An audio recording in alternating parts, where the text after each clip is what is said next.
Dear students, we will see today how nutrition takes place in human. For that, we need to understand the complete system which is present in human. That system is known as digestive system.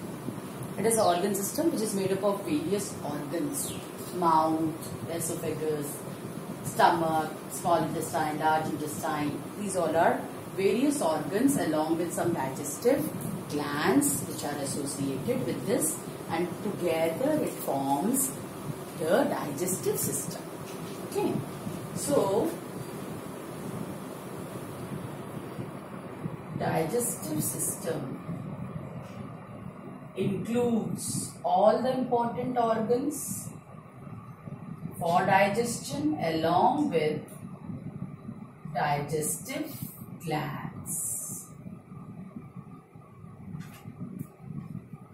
We will study them one by one. First, we will study what are the organs which are associated with the digestive system of human.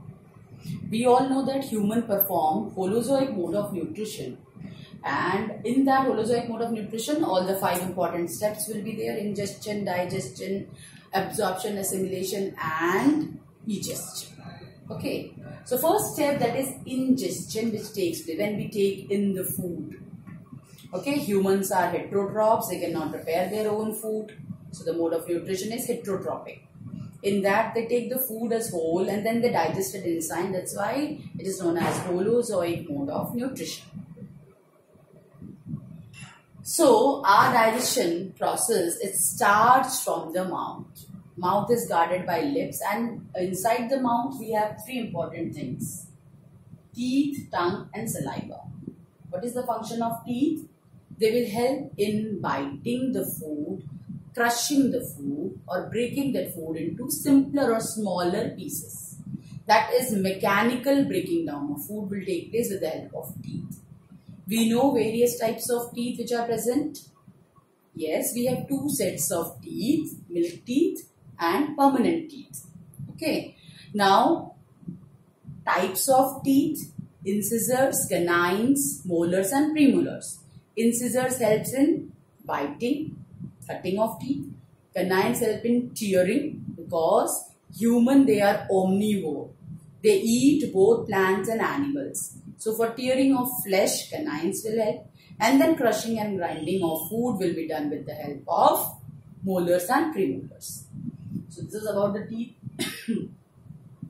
Tongue helps in. Tongue is a muscular organ. There is no bone. So it helps in first tasting of food. Then it helps in mixing of the food with the liquid which is produced in the mouth called saliva. Then it helps in swallowing of the food. Okay. Tongue also has taste buds. Various regions are there, zones are there on the tongue known as taste buds that helps in tasting various types of food. They have gustatory receptors which taste, sends the information to the brain, and brain will find out what is the taste of the food, whether it is sweet, salty, sour, bitter. One more is there, that is umami. Next come to the liquid, which is very important. This liquid is known as saliva. It is secreted by, I told you, digestive glands. It is secreted by one such digestive gland called salivary glands. The salivary glands, they produce the liquid which is present. What is the function of this liquid? It will moist the food. It will make the food soft. Along with that, in the saliva, one enzyme called salivary amylase. This is the enzyme is produced, is secreted. Salivary amylase. All the enzymes are also known as biocatalysts. So they are secreted along with this juice. It is a digestive juice. What is the function of this? Salivary amylase is also known as ptyalin.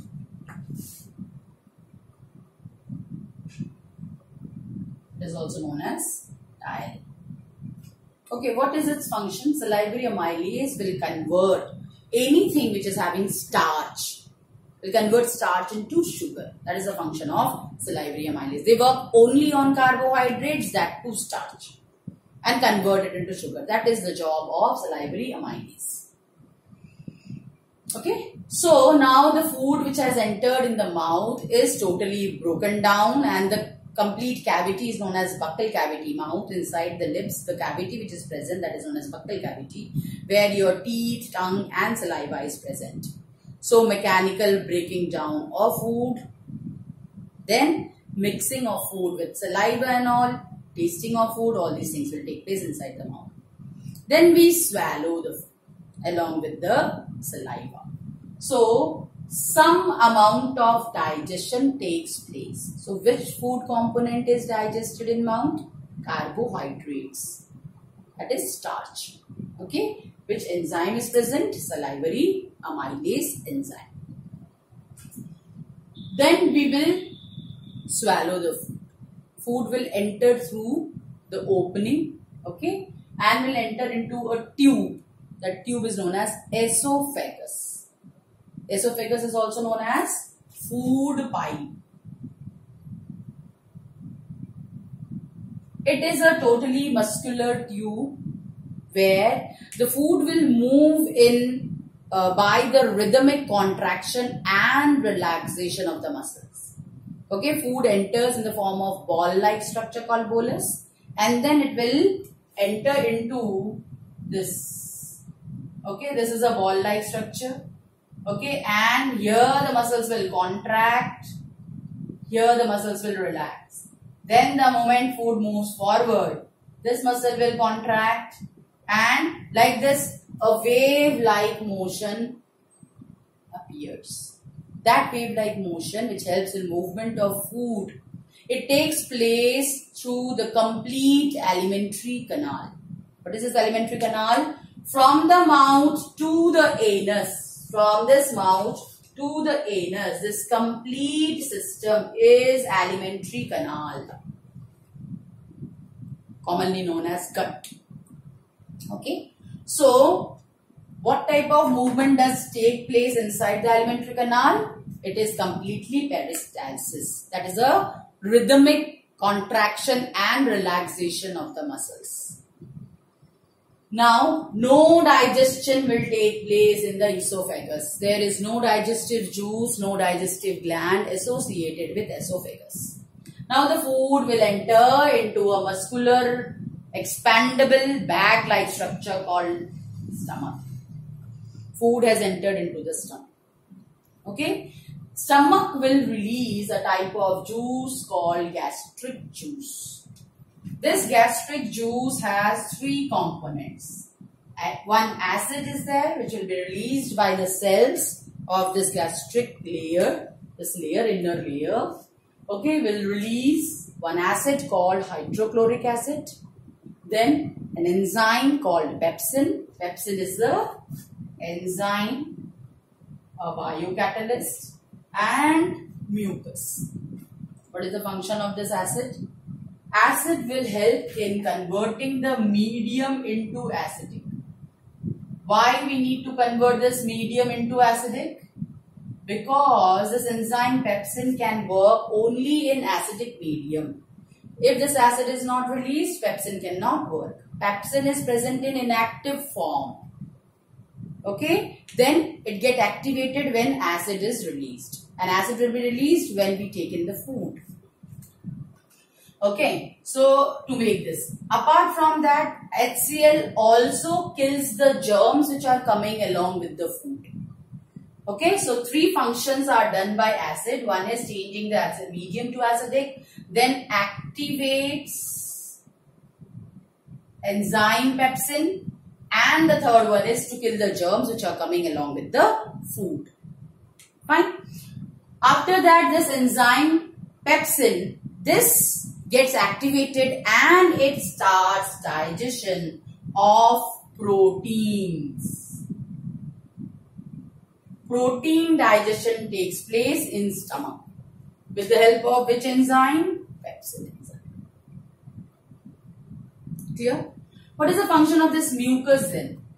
Mucus forms a internal layer above the internal part of the stomach. It forms a layer, and its main function is to protect the internal lining of stomach.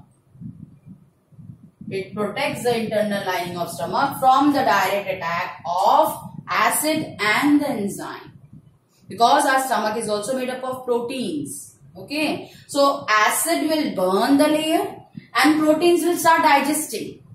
For their prevention, so that they do not come in direct contact, there is a layer of mucus. This mucus will prevent the direct contact of acid and enzyme pepsin with the inner lining of stomach.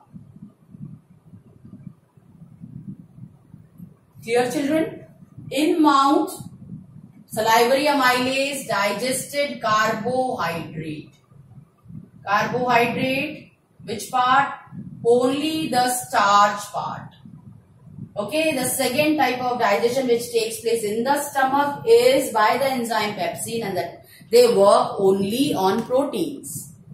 And pepsin can work only in acidic medium. It cannot work in alkaline or basic medium. Next is, after this, the food will enter. Here also sphincter muscles are there. Sphincter are special muscles which allow the food to move in parts, not all together, so that food will be worked on nicely with the digestive juices, and then the next group, and then the next group. So sphincter muscles. Now the food will enter into a U-tube structure. You can say opposite J. Okay, a bent tube. That is duodenum. This part is the duodenum part, which is bent. Most important region for digestion in human. Okay, this part of small intestine, the first part of small intestine, which is getting two types of secretions from two digestive glands. One is liver, another is pancreas. From liver they are getting bile juice, and from pancreas they are getting pancreatic juice. What is the function of this bile juice? Bile juice will be prepared by liver, then it will be stored in the gallbladder, and when the food comes there, then through this bile duct it will enter into the duodenum. What is the function of this bile juice? Bile juice helps in emulsification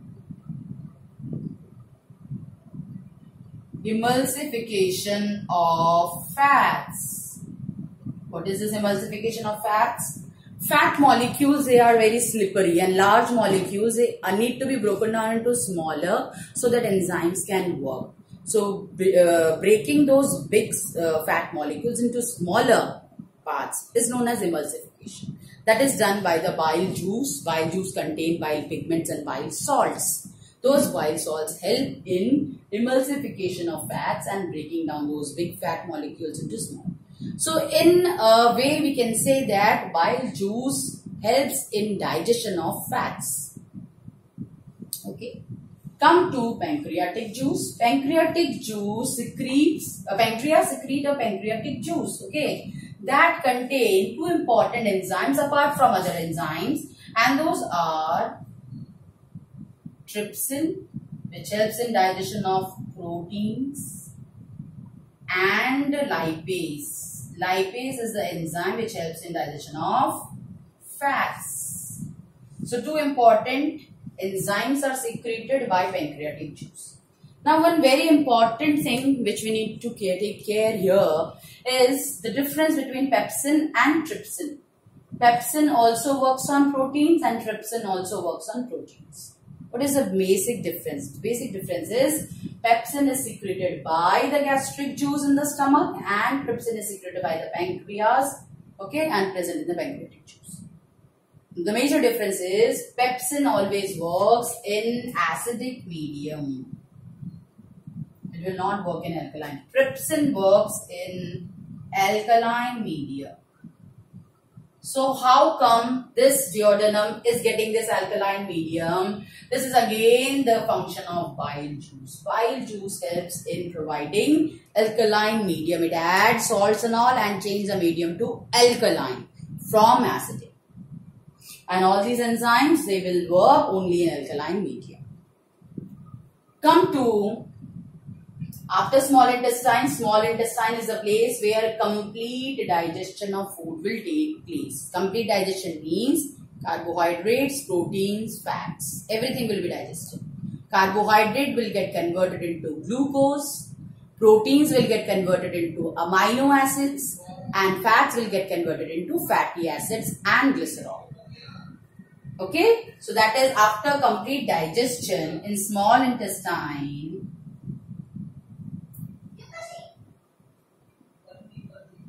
Carbohydrate forms glucose, proteins forms amino acids, and fats will form fatty acid and glycerol. These are the end products. After this, in small intestine, absorption of food will take place.